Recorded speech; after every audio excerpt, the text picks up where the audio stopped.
Hello everyone, this is Thus I Atone, recording commentary for this team deathmatch that was on the map Estate. Now, Estate has always been one of those maps where I just, for the longest time, could not figure out a good strategy that would work for me. The only times I would do well is when I would get lucky. None of my class setups would really do the job consistently, and that's when I discovered a couple prestiges ago of the art of flanking. And now, I say art because it really does take some practice getting used to and trying to realize exactly where is safe to run and where is not, and how to stay out of the line of sight. As you'll see as I start off on this map, I stick to the perimeters, and I'll do that most of the match. I'll stick to perimeters. I don't constantly run. I stop when I need to. When I'm surrounded, I will hide. And you know, when you're flanking, that's what a lot of people have problems with, is getting surrounded. And you know, sneaking up behind people when you're flanking can really pay off, as you just saw right there.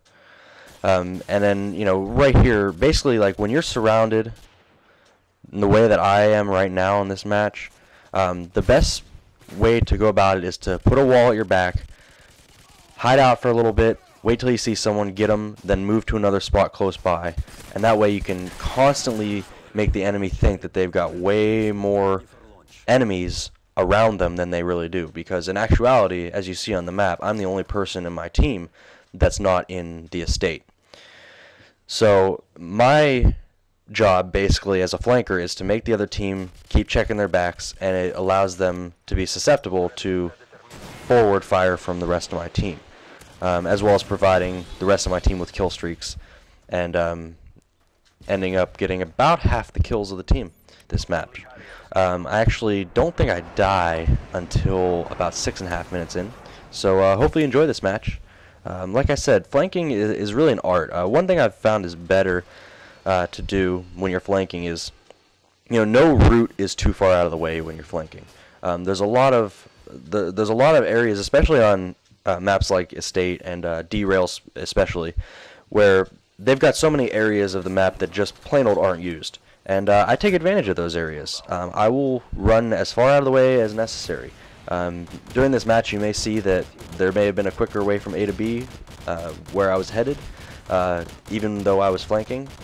But I like going that extra mile, and you know, it really does pay off sometimes, because you never know when there's going to be another guy that's flanking on the other team. And if you stick as close to the perimeter as you can, then he'll run right past you, because he won't be expecting it, or he'll run right in front of where you're at, and you'll be able to see him. And then that way you'll be able to know that there's another flanker on their team, and you'll be able to watch out for him from then on. Luckily, this team we were playing was very, very susceptible to flanking, and some teams are, some teams are not, but this team just constantly faced forward, and they never, ever checked their back. As a matter of fact, the only reasons I die towards the end of the match are because I attack head-on with a flanking class, which puts me at a disadvantage because I don't have stopping power. I have a silenced weapon, which cuts back on the range a little bit.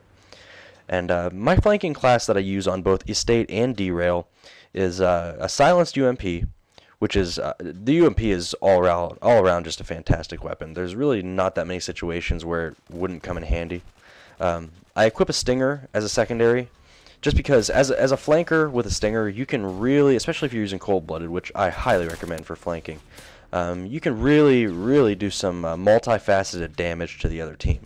There's nothing like getting flanked by an enemy who just took out 3 or 4 of you from behind, and then you call in your Harrier, and before it even flies in, it's already been shot down by that same guy. It's a really nice way to be able to just strike constant fear into the hearts of your enemies. What else am I running on this class? I think it's a Marathon, Cold-Blooded Pro, and Ninja Pro, because not being able to be heard is a definite necessity. I remember on Call of Duty 4, my very favorite perk was the Dead Silence perk, because I would be able to flank on maps like Ambush, and I would be able to ambush the other team. They can't hear you coming. That means, you know, easier kills for you. They won't be turning around checking their backs anytime soon.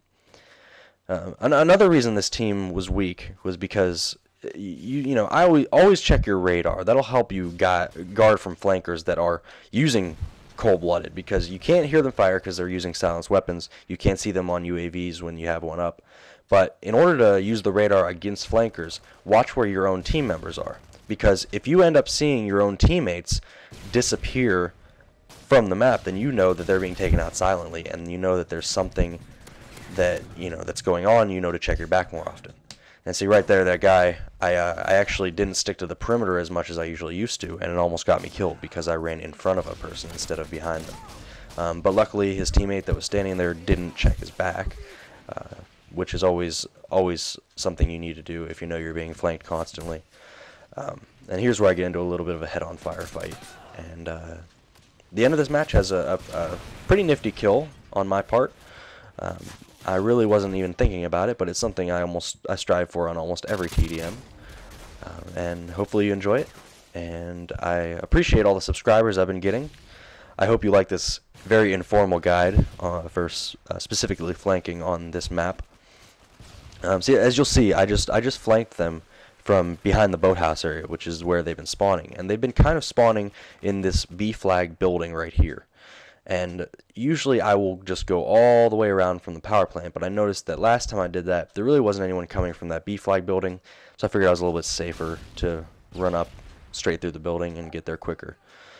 But as you'll see, I just did this to them less than a minute ago. I ran up back here, and once again, they're just not checking their backs. They're standing still, and that makes them much more susceptible to where I'm at.